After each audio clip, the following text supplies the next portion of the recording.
at binanggit nyo rin po, AFP na yung mag-iimbestiga. So, siguro dapat iba po yung pag-iimbestiga ng AFP sa pag-iimbestiga natin. Kasi we want to know the truth. Ano ba talaga yung nangyari dito sa pondo na to ng mamamayan? Kasi parang, I feel ko lang, Mr. Chair, parang hindi tayo pwedeng tumigil na ibinigay na lang yan dahil nga sa utos ni Vice Presidente. Remember, mga nakapirma doon, mga maliliit na opisyal, si Mr. Fajarda at si Acosta. Malamang-lamang, Mr. Chair, wag naman sana, no? Wag naman sanang mangyari. Baka sila pa yung mademanda dahil sila yung tumanggap ng tseke, sila yung nagpapalit, pero baka maabswelto itong mga militar, itong mga security officer na tumanggap. Kaya ito yung dapat na ipaliwanag noong mga militar na tumanggap or pinagbigyan ni Fajarda, Mr. Fajarda, at saka ni Mr. Acosta. Ako lang, Mr. Chair, hindi lang po kasi ako na nasasapatan na ititigil na natin yung investigasyon doon kaugnay nung confidential fund. So, ano po ba ang dito arrangement? Sila na ba ang Sila na ba ang mag-iimbestiga, yung mga AFP? May time frame ba? At paano tayo makakasiguro, Mr. Chair, na magiging fair and with justice yung Remember, Mr. Chair, 612.5 million ang involved na pera dito. Kasi utos ni Vice President Sara Duterte na ibigay doon sa mga security officer, ginawa naman ng ating mga SDO, ng DepEd at saka ng OVP. Pero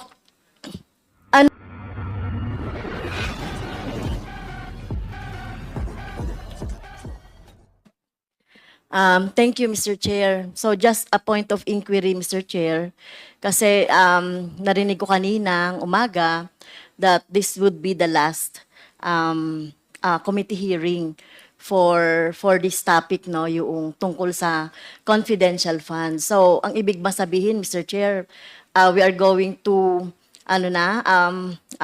we are going to have a committee report na, Mr. Chair, after this? This will be the wrap-up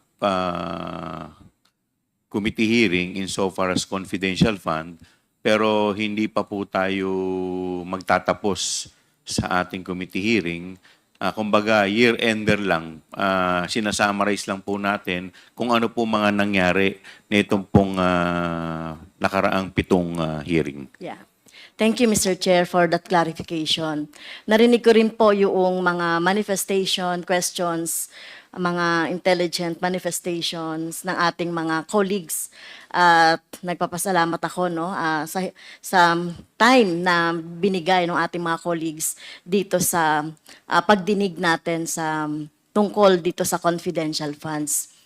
Siguro ang tanong ko lang, Mr. Chair, kasi dahil kumbaga, nandoon na tayo sa pinakadulo. At lumalabas dito na parang natapos kay Fajarda at kay Acosta, Mr. Fajarda Mr. Fajarda as SDO ng DepEd, tsaka Acosta naman yung SDO ng VP. Tama po ba? So, parehong sinabi nila na mukhang sila natapos na sa kanila yung pondo, pero yung cheque, sila yung nakapirma, sila yung tumanggap, no? Pero ang nangyayari, Mr. Chair, kung titignan natin ang mga pangyayari, mukhang hanggang doon na lang yung mga opisyal ng AFP na naging security officer na pinagbigyan nito ay walang accountability dito. So, at binanggit nyo rin po, AFP na yung mag-iimbestiga. So, siguro dapat iba po yung pag-iimbestiga ng AFP sa pag-iimbestiga natin. Kasi we want to know the truth. Ano ba talaga yung nangyari dito sa pondo na to ng mamamayan? Kasi parang, I feel ko lang, Mr. Chair, parang hindi tayo pwedeng tumigil na ibinigay na lang yan dahil nga sa utos ni Vice Presidente. Remember, mga nakapirma doon, mga maliliit na opisyal, si Mr. Fajarda at si Acosta. Malamang-lamang, Mr. Chair, wag naman sana, no? Wag naman sanang mangyari. Baka sila pa yung mademanda dahil sila yung tumanggap ng tseke, sila yung nagpapalit, pero baka maabswelto itong mga militar, itong mga security officer na tumanggap. Kasi dito lang natin makikita in transparency, no? Yung ano ba talaga nangyari doon sa pondo? Bakit nagkaroon ng mga ganitong mga gawa-gawang pangalan o recipient ng mga rewards, ng mga supplies. Meron pa nga, Mr. Chair, no, doon sa ating doon sa ating mga ebidensya. Kung alias yon, RS, dalawang RS sa isang araw, reward, isang 20,000, isang 50,000. So paano nangyayari yon? Ano bang impormasyon na ibinigay nung isang, the same RS siya na parehas lang siya ng pangalan, na magkaiba ng amount, no, at the same time. Kaya ito yung dapat na ipaliwanag noong mga militar na tumanggap or pinagbigyan ni Fajarda, Mr. Fajarda, at saka ni Mr. Acosta. Ako lang, Mr. Chair, hindi lang po kasi ako na nasasapatan na ititigil na natin yung investigasyon doon kaugnay nung confidential fund. So, ano po ba ang dito arrangement? Sila na ba ang Sila na ba ang mag-iimbestiga, yung mga AFP? May time frame ba? At paano tayo makakasiguro, Mr. Chair, na magiging fair and with justice yung Remember, Mr. Chair, 612.5 million ang involved na pera dito. Kasi utos ni Vice President Sara Duterte na ibigay doon sa mga security officer, ginawa naman ng ating mga SDO, ng DepEd at saka ng OVP. Pero ano na yung kailangan makita natin dito, yung pananagutan mismo ni Vice President as siya yung nakalagay po, Mr. Chair, sa JC, sa Joint Circular tungkol sa confidential fund, na the most responsible po doon sa pondo. Kasi baka po, Mr. Chair, natatakot ako na baka ang lahat ng sisi ay mapunta doon sa SDO. Na tingin natin, wala talaga silang kumbaga, sa conspiracy kasama sila, accessory lang sila. Pero ang may talagang pananagutan dito, sa tingin natin, ay yung Vice President katulong nung mga security officer. So yun lang, Mr. Chair, yung gusto kong maliwanagan. Bakit tinigil na natin doon? Hindi natin pinatawag yung dalawang security officer na involved o yung tumanggap. Kasi wala silang wala silang band. Unlike yung ating mga SDO, wala silang karapatang tumanggap. So bakit sila tumanggap ng ganitong pera? At kapananagutan nila yan, Mr. Chair. Maraming salamat po, Congresswoman Franz Castro. Unang-una po, meron na po tayong, may mga hinahing po na impeachment proceedings sa ating Vice Presidente at sa akin pong pagkakalam, ito po ay kaugnay sa confidential fund. So ito po ay dudulugin na pag ito po ay na-refer sa Committee on Justice. So sa akin pong paniniwala, na yun na po yung, at yun din po yung mga suggestion ng ating mga miyembro na doon po tutumbukin yung investigasyon. Pangalawa po, nagsalita na rin po yung AFP na nagkakaroon na rin po sila ng internal investigation patungkol po dito sa pangyayaring ito. Kaya po mas minarapat po ng mga miyembro na ito po ay ibigay sa pamunuan ng AFP nang hindi po tayo makasagabal sa kanilang pag-iimbestiga. ginagalang ko, Mr. Chair, no, I respect po yung decision ng member ng Committee on Good Government and Accountability. Pero I just would like to put on record po yung aking manifestation na ako po ako po yung ano no, yung na I mean nagsiwalat ng tungkol dito sa confidential funds. So hindi po ako na kumbaga nasasapatan na matigil na doon sa AFP dahil alam naman natin no hindi rin po ako wala rin po akong tiwala na magkakaroon ng partial investigation patungo doon dahil alam naman natin tauhan nila yung involved, 'di ba? Tao nila yung mga involved doon. Nakita naman natin doon sa ating mga investigation na wala namang national security involved. No? Wala namang, ang involved dito, Mr. Chair, ay yung interest, national interest ng taong bayan. Ang pondo na 612, na kagaya nga na sinasabi ni Congressman Raul Manuel, sinasabi ni Congressman Luistro, na kung nagamit ng maayos yan, na bigay natin yan sa ating mga estudyante, sa education, at pangangailangan pa ng ating mga mamamayan. So, ang tanong ko po, Mr. Chair, yung po bang investigation ng AFP, hindi na tayo involved doon? At kailan nila sasabihin po yung investigation? Kailan sila magkakaroon po ng report doon sa investigation? Kailan matatapos? Binigyan po ba natin sila ng time frame, Mr. Chair? Tayo po ay makikipag-ugnayan po sa AFP. And in addition to that, tayo po kasi ay recommendatory lamang ang po pwede po natin na gawin. We can recommend the filing of cases to airing officials, pero hindi po kasi tayo ang tagalitis.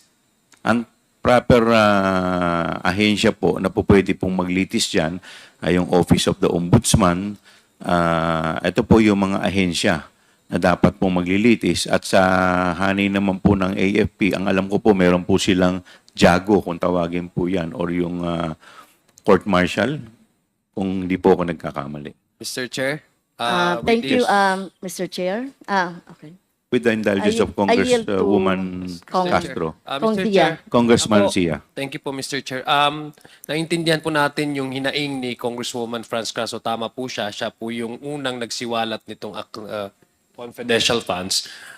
Mr. Chair, gusto ko lang pong i-remind ang committee members, lalong-lalo na po ang chair kasi siya, nung pinag-usapan po natin ito, yung purpose po talaga po natin is tingnan kung paano na-abuse itong confidential funds. Let me just put into record, Mr. Chair, that intelligence funds and confidential funds are not intrinsically evil. It is how the usage and utilization of these funds are that makes it bad in a way kasi may abuses. That's why we introduced two pieces of legislation kung paano i-define kung ano ba yung confidential funds. Pag sinabi mong confidential funds, ano bang definition nito? Anong technical na parameters na po pwede natin makonsider na confidential funds? Pangalawa, alin ba sa mga ahensya ang dapat pagbigyan? So we have already accomplished that, Mr. Chair. In fact, dun po sa pangunang pambungad na statement po ng ating chairman ay sinabi niya po yan in aid of legislation. As to Mr. Chair, culpability, tama po yung sinabi ng chairman na meron pong mga ehensya sa sa judiciary or ehukitiba ang maaaring magpursu nitong ganitong mga kaso. At gusto ko lang pong linawin din po at i-re-emphasize yung sabi po ni chairman sa ating kagalang-galang po na kay Ma'am Franz Castro, may way naman po talaga to hold these officers accountable. Apart from what they're doing right now as part of the internal investigation, they're also already the complaint, impeachment complaint, which I believe if we are to push the accountability side of this issue, then that's the perfect avenue for these members to discuss about culpability allegedly of these two officers, Mr. Chair. Thank you for that. Thank you po. Congresswoman Franz May I Castro, you are continue, Mr. recognized. Chair? Thank you for that intervention, Kong Zia. So, siguro ang worry ko na lang dito, Mr. Chair. So, ito ay inimbestigahan natin. Nakita talaga natin yung anomalya dito sa confidential funds. na talagang ang paggamit nito ay talagang nakita natin yung maling paggamit nitong confidential funds. At ang nasalang dito yung SDO at saka yung mga officers, yung utos, no? Pwedeng maaring itanggihan maaring itanggihan noong highest official ng office na inutos niya yon or whatever. So talagang ang maiipit dito, Mr. Chair, ay yung dalawang SDO. Baka malamang-lamang yan, maabswelto dito si Vice President Sara Duterte. So yun lang yung takot ko. Kung hindi natin yan itutuloy-tuloy at pabayaan natin sa AFP. But anyway, I respect the wisdom of the committee members dito sa good government. At ito ba ang siguro di nyo rin we can answer it or not na. So ibig sabihin itutuloy na natin ito doon sa impeachment na lang, Mr. Chair. Itong mga findings natin dito through the Justice Committee na lang ba? Sa ngayon po wala pa yatang gumagalaw sa impeachment no? Hindi pa naman ito na i-refer sa Justice Committee, no? At narinig ko kayo kanina, sinabi nyo, we have no time na for this impeachment. Kaya nag-aalala lang po ako na hindi natin mapapanagod si Sara Duterte dito sa kalokohan na ginawa niya sa confidential fund kasama ng mga binanggit na mga security at ilan pang mga kakonspire niya sa Office of the Vice President and the Department of Education. And one last manifestation. Since, Mr. Chair, pinag-uusapan natin dito yung confidential funds, 2023 pa, Mr. Chair, nakapag-submit na ang Makabayan Block, composed of Representative Raul Manuel, myself, and Representative Arlene Brosas ng dalawa pong legislative measures related to confidential funds. Yung una nga po ay yung pag-iimbestiga ng confidential funds, hindi lang po sa Office of the Vice President. Lahat po ng confidential funds ng mga agency na nabigyan ng confidential funds. Kasi kung nangyayari ito sa Office of the Vice President, malamang, no? Ako, tinitignan ko rin na may mga maling paggamit din. Pero hypothesis lang yun, Mr. Chair. But anyway, may dalawa po yung inihain natin. House resolution to investigate all. Kasi baka sabihin ng mamamayan natin, baka sabihin ng taong bayan, sinisiro in lang natin yung confidential funds ng OVP. Tayo po ay nagpasa na ng House resolution para imbestigahan ang lahat ng mga ahensya dahil pangalawa, meron po kaming bill na ipinasa na i-abolish talaga itong confidential funds dahil lalong-lalo na sa mga government, national government agency. Dahil, ito nga, no, ang hirap talagang masunod itong JC na to, Mr. Chair. Yun po, no, siguro dapat maisaalang-alang din yung mga ipinasa namin na measures, Mr. Chair. Thank you po. Thank you. The chair would like to recognize